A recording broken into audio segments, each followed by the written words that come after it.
이번에는 중요한 이슈를 새로 고침하겠습니다. WS 리프레시 심광섭 MBN골드 매니저 나왔습니다.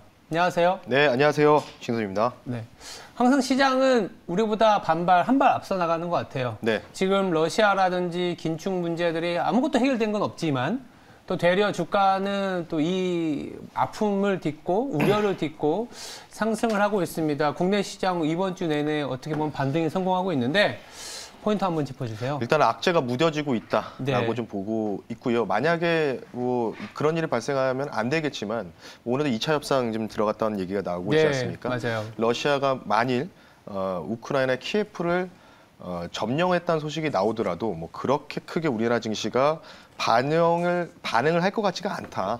이런 부분들이 악재가 묻어지는 장세다. 이렇게 좀 보시면 좋을 것 같고요.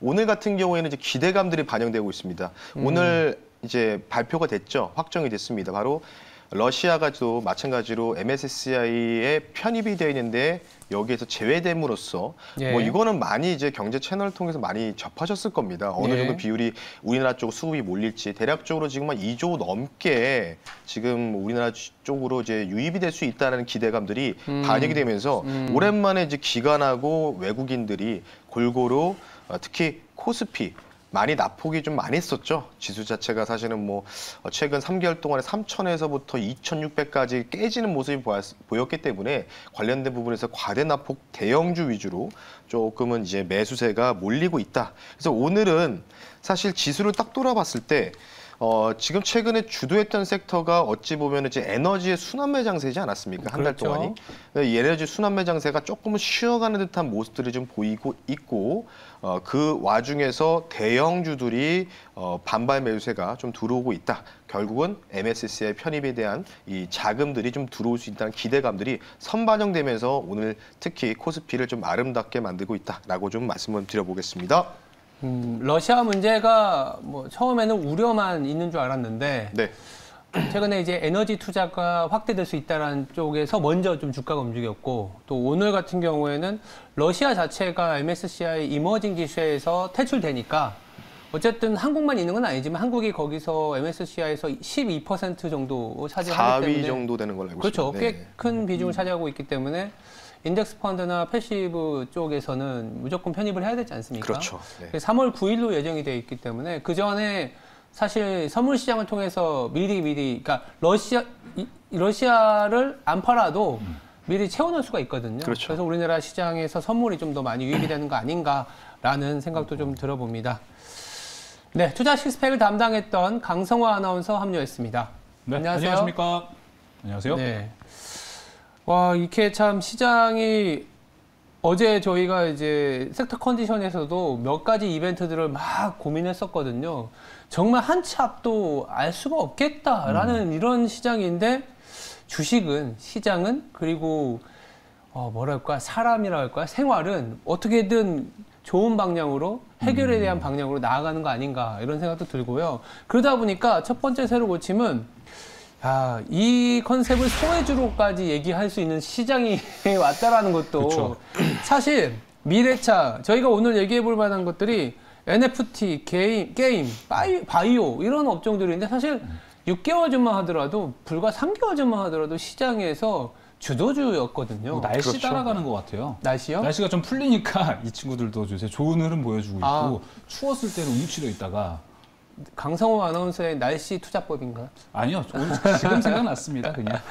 그러니까 그만큼 최근에 이제 순환매도 상당히 빠르게 진행이 되고 있는 거는 네. 일단 모두 다 하락을 했었고 그렇죠. 맞아요. 네. 그 상황에서 조금씩 이제 나오는 재료든 뭐 모멘텀이든 뉴스들이 다 호재로 해석이 되는 것 같아요. 그러니까 지금 뭐 자막에도 나오지만 이런 이제 소외주들 지난해에는 성장주였지만 이제 소외주가 되어 있는 상황에서 재조명을 받고 있습니다. 이게 왜 그런지부터 한번 짚어볼까요? 뭐 일단 악재가 무뎌지는 게 결국 호재로 바뀌는. 네. 결국 너무 사실은 이 정도까지 빠졌어야 되나 싶을 정도로 그렇죠. 우리가 뭐 거의 러시아 옆에 있는 것처럼 느껴질 정도로 많이 빠지지 않았습니까? 1월 달에 한번 그런 도표를 한번 보여드린 적이 있었어요. 러시아가 전쟁이 일어나기 전에 마이너스 9.8% 빠지고 우리나라가 9.1% 빠졌었다라고 네. 얘기했었는데 그만큼 좀 말도 안 되는 시장이 좀 연출이 됐었던 부분이 있는데 지금 상황에서 놓고 봤을 때는 오늘 같은 경우에는 대표적으로 조금 특징적인 게 바로 성장주 중심의 장세가 조금씩은 들어오고 있다. 수급이 좀 매기가 쏠리고 있는데 오늘 뭐 현대차, 기아차, 특히 현대차가 좀 강한 모습을 좀 보이고 있죠. 그에 대한 부분들은 여러 가지 뭐 청사진 발표라든지 뭐 한 해가 시작하기 때문에 이 효과를 좀 기대하는 또 이런 또 수급들도 몰리는 것 같은데 사실 이것보다는 저는 그 미국 증시의 커플링 현상과 좀 짙어졌다라고 보고 있는데 거의 비슷하게 지금 이제 대표적으로 미국 증시 상장돼 있는 기업 중에서 포드라든지 제너럴 모터스 이런 회사들이 사실은 많이 무너졌었어요. 고점에서 거의 반토막 가까운 하락이 거의 마이너스 40% 정도 하락이 나왔는데 어제부터 포드에서 이제 청사진을 밝혔었습니다. 재무구조 개선 관련된 부분들이 나오면서 구조조정을 발표했죠. 그러니까 분사를 했습니다. 분할 아니고 미국은 거의 분할이 없습니다. 웬만하면. 내연기관차와 전기차, EV 사업부를 분사해서 효율적으로 관리하겠다는 이 청사진을 밝히면서 그에 따라서 어느 정도 재무 구조에 대한 개선. 제너럴 모터스도 스타트업 기업을 좀 매도를 하면서 매각을 진행하면서 재무적인 건전성을 어느 정도 확보할 수 있다는 기대감들. 이런 부분들이 좀 주안적으로 보면서 같이 좀 동반 강세를 보이고 있는데 때마침 우리나라 증시에서도 개별적인 모멘텀으로 또 좋은 모습들을 보이고 있으니까 자연스럽게 미국에서 자동차 업종들이 너무 많이 빠졌거든요. 사실 포드랑 GM을 보면은 그 종목들이 포드는 8%, GM은 3에서 4% 정도 강세를 보이다 보니까 오늘은 좀 쫓아가는 모습을 보이고 있다. 이렇게 좀 평가를 하고 싶고요. 추가적으로는 오늘 뭐 바이오가 좀 세죠. 생각보다. 바이오가 사실은 진짜 쉽게 표현해드리자면 누워서 눕는 것도 눕는 건데 누운다는 건 사실 횡보지 않습니까? 그렇죠. 눕는데 사실 이 눕는 크기의 경사 각도가 굉장히 가파르게 누웠거든요. 다리가 부어가지고 올리고 잘 때 있잖아요. 그러니까 결국은 바이오는 뭐 계속 말씀드리지만은 우리나라 K바이오라고 하는데 워낙 코로나 이슈가 너무 많이 부각이 되면서 그것 때문에 프리미엄이 너무 많이 꼈었어요. 실제로 10배 정도 꼈었던 것도 있었기 때문에 그래서 이제 제자리를 찾아갔고 이 제자리를 찾아간 가운데서 슬금슬금 다시 또 저가 매수. 결국은 제가 말씀드리고 싶은 게 뭐냐면 뭐 삼성바이오로직스라든지 이런 종목들도 마찬가지고 이익 전망치가 굉장히 좀 좋거든요. 최근에 보면은. 그래서 그런 쪽으로 이제 대형 바이오 쪽도 시작하면서 특히 이제 MSCI에서 이제 러시아가 이머지에서 떼어지다 보니까 그에 대한 부분들이 좀 매수세가 같이 유입이 돼서 좋은 배경들 그렇게 좀 말씀을 드리고 싶습니다. 뭐 추가적인 부분들은 뭐 앵커님이 얘기해 주실 것 같은데 연준 얘기를 해주셔야 될 것 같아요. 연준이요? 예, 파월. 어제 이제 파월이 연설이 좀 있었죠. 연설이 있었고 금리를 올리겠다는 얘기도 했습니다. 네, 맞습니다. 그리고 금리를 올리겠다는 얘기 했는데 왜 주가가 올랐냐라고 하면 올린다라는 그 자체를 알려줬기 때문에 불확실성이 해소가 됐고 50bp, 그러니까 시장에서는 이거 유가가 너무 강하게 올라가니까 25bp가 아니라 50bp로 올리는 거 아니냐라는 우려도 있었거든요. 네. 그거는 조금은 완화적으로 25bp라는 어떤 정확하게 올린다는 얘기를 해버렸기 때문에 3월 중순까지 가는 그 기간 리스크를 없애줬다라는 측면이 좀 강했던 것 같고요.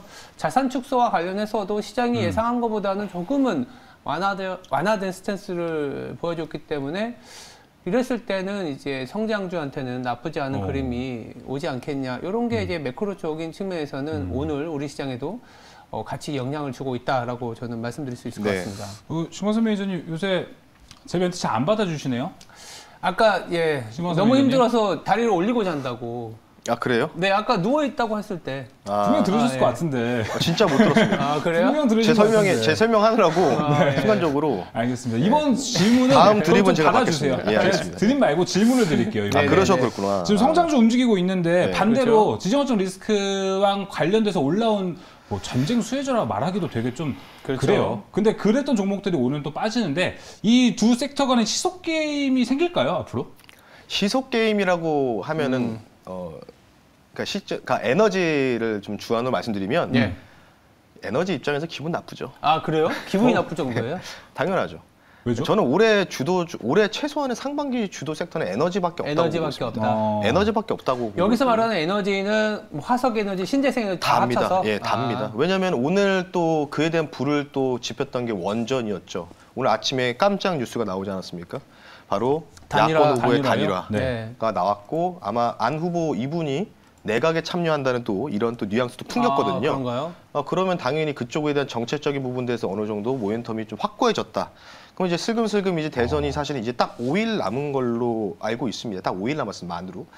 그럼 이제 클린한 위너가 탄생하기 직전의 모습들이 나오고 있기 때문에 관련된 부분에서 저는 뭔가 좋은 모습들을 좀 보일 수밖에 없다. 이렇게 좀 보시면 좋을 것 같고. 그래서 그런 부분들이 이제 정책적 모멘텀을 같이 결부됐고 있고요. 실제로 그때 안 후보도 단일화를 했지만 이런 얘기를 했었어요.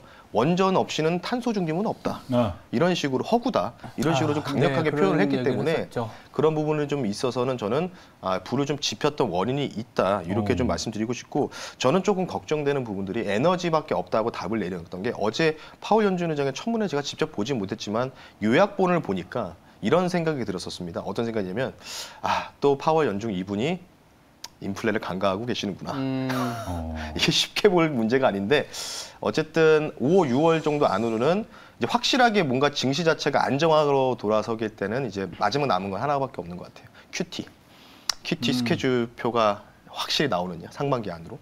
그거를 좀 보면은 어느 정도 우리나라 증시가 앞으로 빠지더라도 뭔가 안전하게 우리가 저가 매수할 수 있는 그런 장세가 나오지 않을까 이렇게 싶고요. 그래서 어제 제가 말씀드렸던 게 저는 3월 정도나 4월 길면은 성장주 중심의 반등세가 좀 빠르게 나오지 않을까 이런 부분들을 말씀드렸기 때문에 앞으로 이게 맞을지 여러분 한 달 정도 지켜보시는 게 좋을 것 같습니다. 예, 뭐 어제 저희들이 말씀드렸던 부분들을 다시 한번 이제 강조를 해주신 것 같고 대장주가 이제 에너지, 그러니까 여기서 에너지라는 거는 이제 신재생을 포함한 전반적인 에너지 투자잖아요. 그러다 보니까 사실 여기서 유가 급락이 나온다 하더라도 에너지 투자가 되돌리는 경우는 없을 것 같아요. 네, 맞습니다. 기본적으로 보여줬던 리스크 자체를 다시 중장기적으로는 소위 말해서 해지를 해야 되기 때문에 더더더 신재생 에너지든 화석 에너지도 마찬가지일 것 같아요. 거래선을 다 변화시켜야 되지 않습니까? 그래서 이렇게 아까 섭섭하다. 에너지 입장에서는 뭐 그동안 많이 올라왔으니까 빠진 거지 이걸 또 교체되는 거냐 이러면 섭섭하다는 말씀을 하셨지만 시장이 좋아질 때는 또 섭섭하지 않게 올라가는 애들도 있거든요. 그렇죠. 주식도 있을 수 있지 않습니까? 그렇다면 지금 눈여겨볼 만한 에너지도 있을 수 있고 소외주 이거 하나 좀 건드려봐야 되지 않을까요? 일단은 오늘 이제 그 넥슨 그룹이 최근에 반등이 좋지 않습니까? 그렇죠. 이제 경영권이 뭔가 좀 이제 바뀔 수 있다. 경영 구조 혁신 얘기가 나오면서 안타까운 또 별세 소식이 나오면서 그러니까요. 이제 그런 모멘텀이 좀 붙었는데 이제 슬금슬금 이런 쪽으로 봐야 될 것 같아요. 그러니까 메타버스. 이쪽도 아직 뭐 바로 끝날 것 같진 않다. 메타버스. 너무 조용했어요. 어느샌가 투자자들 관심이 없어졌어요. 그러니까 이런 데서 또 기회가 올 수 있으니까. 그렇죠. 센티멘트가 많이 물렸고 특히 뭐 서학게임이라고 하는 분들이 좀 많지 않습니까? 대표적으로 미국의 로블록스 반토막 이상 났습니다. 맞아요. 실적 쇼크 나오면서 제가 저가까지 계산해 보니까 마이너스 60%인데 저 같은 경우에 제가 어제 로블록스 포지션 들고 있다고 했잖아요. 미국에서. 제가 그때 언제 샀냐면 러시아 전쟁 발발했을 때 샀습니다. 그때 포지션을 확대했거든요. 실제로 제가 관리하는 고객분들한테. 수익 중인데 그래도 빠르게 좀 반등이 나올 수 있는 부분들이 성장 섹터고 어제도 말씀드렸지만 미국의 풋 포지션들이 많이 줄었기 때문에 미국은 어느 정도 이제 제자리를 조금 찾아가려고 준비를 할 거다. 아마 이 메타버스 관련된 부분들이 먼저 좀 시작하지 않을까 싶기 때문에 그럼 메타버스가 움직이면 뭐가 움직일까요? 그럼 다음은 그에 파생돼서 나올 수 있는 게 여태까지 또 PCB 쪽에서도 못 가는 종목들 좀 있지 않습니까? 그렇죠. PCB도 갈 수 있고 그리고 거기다가 또 자연스럽게 커넥틱트 자율주행 같이 또 동반 쪽으로 올라갈 수 있는 모멘텀은 충분하다고 볼 수 있기 때문에 제가 말씀드리는 쪽 외에도 더 많을 것 같아요. 같지만 그쪽으로 이제 한 달 정도는 시세를 즐길 수 있는 타임이 오니까 눌림시마다 공략하는 게 가장 좋다라고 말씀을 드리면서 메타버스라고 먼저 기준점을 세워드렸습니다. 메타버스요. 그러네요. 메타버스가 까맣게 잊고 있었네요. 그렇죠. 알겠습니다. 그렇다면 두 번째 새로 고치로 넘어가 볼 텐데 저희들이 지금 시장의 상승을 어떻게 보면 좀 더 길게 그리고 근거 있게 올라가게 하는 재료라고 할 수도 있고 이벤트가 당장 내일부터 열리지 않습니까? 네, 맞습니다. D-1 그러니까 신광선 매니저가 항상 좀 지난 하반기 아니면 올해 초에 이제 얘기했던 게 중국 얘기를 좀 하셨어요. 그죠? 같이 얘기하셨어요. 계속. 그래서 내일부터 양회라 그래서 이제 정치적인 이벤트, 경제적인 이벤트가 금요일, 토요일에 열립니다. 열리는데 약간은 좀 설왕설래 갑론을박이 있는데 뭐 그렇게 강한 정책 안 나올 거야. 그렇죠. 뭐 그렇게 얘기하시는 분들도 있고 아니 이제 베이징 입장에서도 좀 지금 중국의 역할을 더 부각시켜야 글로벌한 상황에서도 이런 헤게모니를 잡을 때 러시아가 아닌 러시아로 인한 리스크를 우리가 다 받아줄 수 있다. 이렇게도 보여줘야 되는 거 아니야? 이런 생각도 있거든요. 어떻게 해야 될까요? 일단 뭐 결국은 강력한 경기 부양책이 나올 것 같지는 않다라고 좀 말씀을 좀 드리고 싶은 게 러시아 때문이다. 러시아 때문이다. 인플레 때문이겠죠. 그러니까 중국도 고민이 많죠. 최근에 이제 물가 지수가 좀 꺾여서 좀 그나마 다행스러운 부분이 있는데 내일부터 해가지고 진행되는데 통상 이제 양회 같은 경우는 지방의 31개 성을 기준으로 해서 거기서부터 이제 정책들이 쭉 올라오죠. 그러니까 경제 성장 뭐 전망치를 어느 정도로 측정해서 우리가 목표를 좀 두고 갈 것이냐. 평균적으로 보니까 거의 대략적으로 한 뭐 5% 좀 넘는 수준이겠죠. 거의 공통된 의견이 지배적이었더라고요. 그러니까 이번에는 뭔가 폭발적인 성장보다는 코로나 팬데믹 이후에 지금 2년이 되는 딱 3월이니까 딱 2년 됐네요, 진짜로. 안정적인 성장이 포인트라고 좀 보시면 좋을 것 같고요. 일단은 뭐 지금 뭐 제가 예상과 다르게 좀 더 강력한 부양책이 나올 수 있는 게 지금 글로벌적으로 가장 중국이 그나마 물론 지금 내수가 좀 엉망이긴 하지만 이것 때문에 그나마 유일한 장점이 하나 있습니다. 코로나 팬데믹 후에 한 번 정도 부양책을 좀 더 진행을 해놓고 그 뒤로 거의 긴축을 많이 했거든요. 부동산 가격 때문에. 그래서 인민들이 막 집 사는 걸 포기하는 뭐 이런 청년들이 이런 사태도 많이 발생했었거든요. 그래서 불만이 많았던 부분이 있었는데 그래서 가장 좋은 거는 우리나라랑 같이 좀 비교를 해보면 부채 비율이 중국이 현저하게 낮습니다. 그래서 그런 부분을 좀 따져봤을 때는 제가 볼 때는 뭐 강력한 부양책도 어느 정도 예상할 수 있다. 근데 확실치 않으니까 요거에 대해서 뭐 제가 정확하게 말씀드릴 수 없을 것 같고 그래서 부채 비율이 중국이 좀 그나마 굉장히 낮은 점이 좀 부각이 되면은 강력한 경기 부양책이 나올 것 같다고 좀 볼 수가 있을 것 같고 아마 저는 뭐 그렇게 사실은 저는 많이 기대를 했었어요. 중국 양회를. 우리나라 쪽으로 이제 뭔가 긍정적인 변화가 나올 것으로 생각했는데 러시아 침공으로 인해서 좀 그게 깨졌습니다. 저는. 그래서 그렇게 많이 부양책에 대해서 기대가 좀 없기 때문에 그래도 좀 중간 이상만 좀 갔으면 좋겠다. 뭐 이 정도로 좀 볼 수 있기 때문에 어쨌든 간에 아마 대부분 이제 단기적으로 좀 여러분들이 대부분 이제 투자를 많이 하신 분들이 굉장히 많으시다 보니까 저는 개인적으로 그래도 중국 양회에 대한 이런 이 모멘텀을 위해서 그래도 3, 4월 정도는 무난한 장세는 나올 거다. 이런 거에다가 한 표를 좀 던지고 싶습니다. 저 궁금한 게 하나 생겼는데 중국 얘기하다가 헝다 이슈는 좀 많이 해소됐나요? 헝다요? 지금 뉴스 나오지도 않잖아요. 그러니까요. 그래서 나름 궁금해진 거예요. 중국 얘기 나왔는데 우리가 참 고생을 많이 했잖아요. 한 반년 전쯤에 헝다 이슈 때문에. 지금은 좀 어떤가 해서.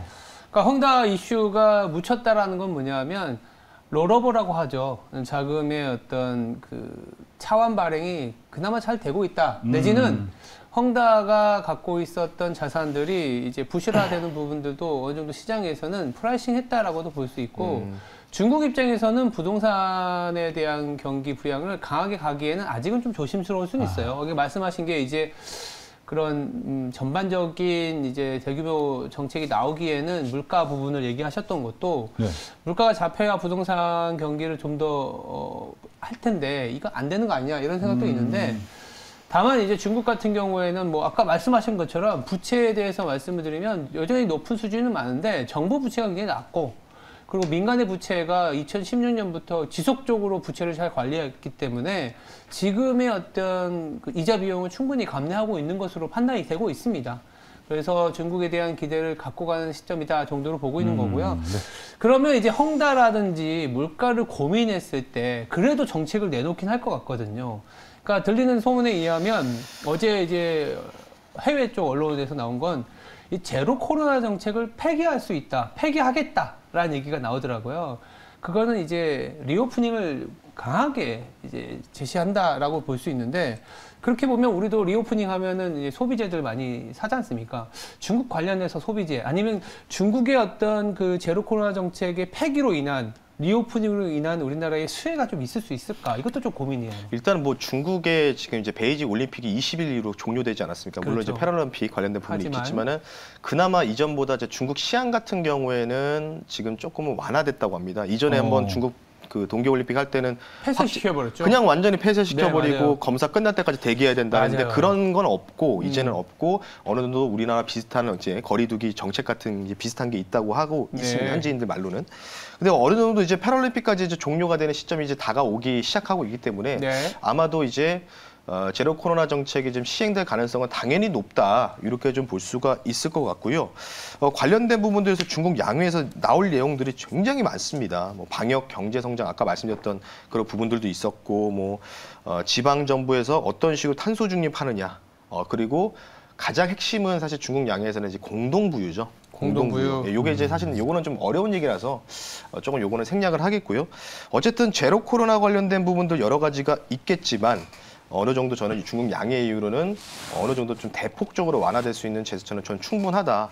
지금 만약 이걸 계속해서 억누르고만 있다면은 중국의 이런 내부 분위기도 굉장히 좀 안 좋을 수밖에 없던 부분이 있거든요. 실제로 지방 정부에서도 중국 양해에다 안건을 이제 올릴 때도 제로 코로나 관련된 정책에 대해서 좀 빠르게 완화 조치를 해달라고 요청이 좀 들어왔다고 합니다. 실질적으로. 그래서 그런 부분을 봤을 때는 조만간에 아마 차주 내로는 중국도 어느 정도 우리나라 비슷하게 최소한 비슷하게라도 뭔가 이제 뭐 방역팩스가 비슷한 정책 같은 게 폐지되지 않을까 이렇게 생각이 좀 들고 있기 때문에 그러면 당연히 좋을 수밖에 없을 것으로 판단하고 있고 그럼 우리가 여기서 대표적으로 생각해 봐야 될 게 이제 뭘 사야 될까 그러니까요. 고민을 좀 해야 되잖아요. 지금 뭐 의류가 딱 나오고 있는데 의류라고 좀 볼 수도 있을 것 같아요. 제가 볼 때는. 왜냐하면 21년도에 이제 매출이라든지 이제 영업이익을 좀 봤을 때는 뭐 아마 앵커님도 잘 아시겠지만 의류, 이 패션 의류 쪽이 회복을 하긴 했어요. 근데 이제 팬데믹 이전에 그런 뭔가 이 숫자를 회복을 하지 못했습니다.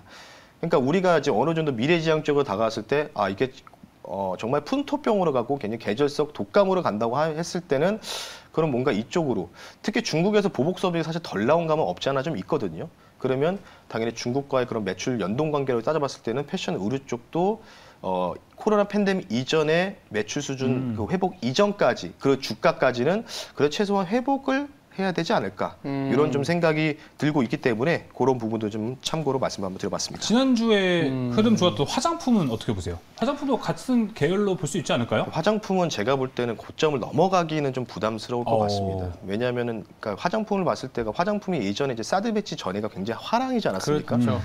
근데 지금 같은 경우에는 사실은 이제 어찌 보면 원료에 대한 부담도 좀 있을 거고요. 원자재 가격이 좀 올라갔기 때문에 그리고 추가적으로 한참 좀 많이 좀 테마성이 짙었던 쪽이 좀 돌아오기에는 그러니까 새로운 지금 또 신사업들이 많이 나오고 있는 상황이 있는데 이런 부분들을 지금 뭐 전기차라든지 뭐 메타버스, NFT 이쪽이 좀 대체되는 이런 구간에 좀 과도기에 있다고 보고 있기 때문에 전통 산업이잖아요. 이제 화장품은. 그래서 지난번에 제가 LG생활도 많이 빠졌으니까 좀 올라오긴 했죠. 결국은 올라오긴 했지만 그래도 이게 뭐 고점 대비해서 한 절반 정도까지 회복하지 않을까. 이 정도는 되는데 뭐 이게 뭐 주도주가 돼서 뭐 전고점 넘어가기에는 부담은 된다. 왜? 뭐 더 이상 여기서 추가적으로 숫자가 찍힐 수 있는 가능성이 없지 않습니까? 2015년에는 중국에서의 성장 스토리, 엄청난 매출 증가가 있었을 때 주가하고 지금은 그쵸. 아모레퍼시픽이든 LG생활건강이든 중국에서의 숫자가 워낙 깨지고 있고 철수를 하고 있기 때문에 맞아요.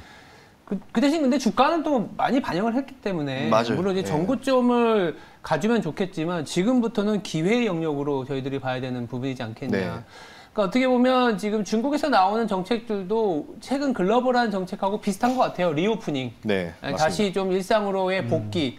그런 과정에서 우리는 뭐 호텔이라든지 레저, 항공, 카지노 거기다가 오늘 또 의류주까지 말씀을 해주셔서 기본적으로 국내의 리오프닝과 관련된 모멘텀인데 플러스 알파로 중국까지 끼어드는 이렇게 좀 생각을 해야 될 것 같아요. 네, 맞습니다. 중국이 이제 리오프닝 하니까 의류주를 산다라는 게 아니라 네, 그렇죠. 그렇게 생각을 하시는 게 오히려 더 지속 가능한 투자가 네. 되지 않을까 생각을 하고 있고요.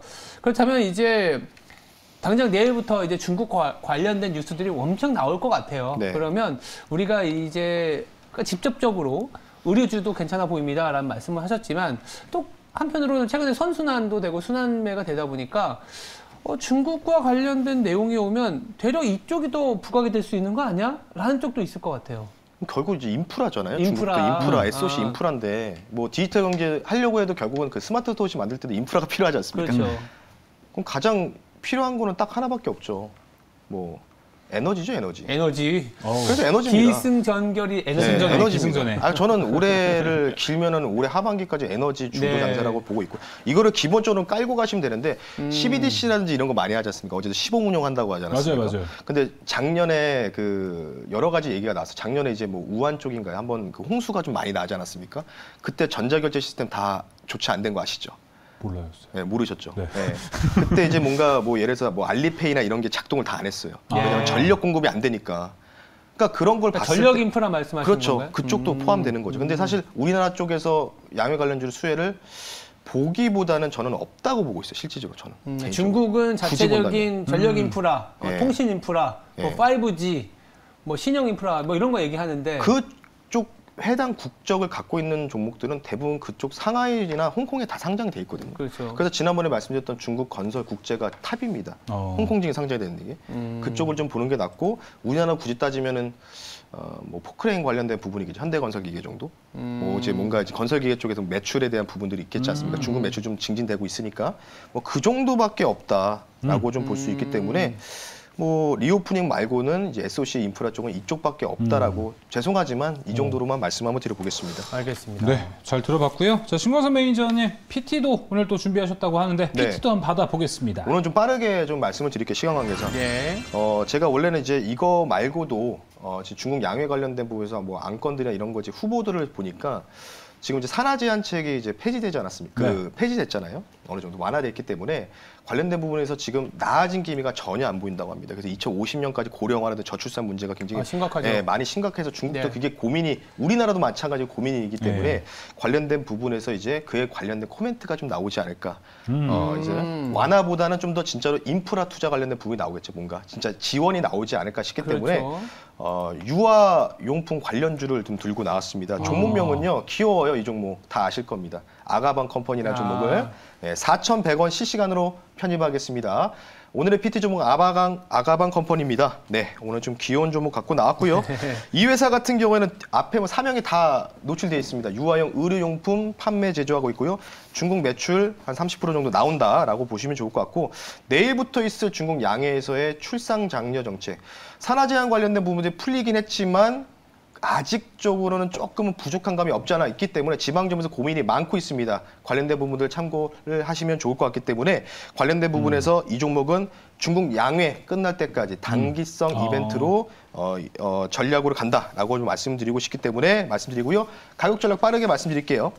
오늘 한 마이너스 3% 정도 하락이 나왔다가 지금 약간 좀 아래꼬리에 달고 있는데 목표 가격을요 4,700원 선 말씀드리겠고요. 300일 이동평균선 말씀드리고요. 손절가 3,800원 말씀드리고 앞서 매수 가격은 제가 4,100원 선 내외라고 말씀드렸기 때문에 관련된 부분을 참고하셔서 중국 양회에서 어떤 모멘텀이 나오는지를 확인하시고 모멘텀 없으면 이 종목은 바로 매도하는 종목이다라고 말씀드리면서 마무리하겠습니다. 네. 지금까지 WS 리프레시였습니다. 두 분 내일 뵙겠습니다. 감사합니다. 네, 감사합니다.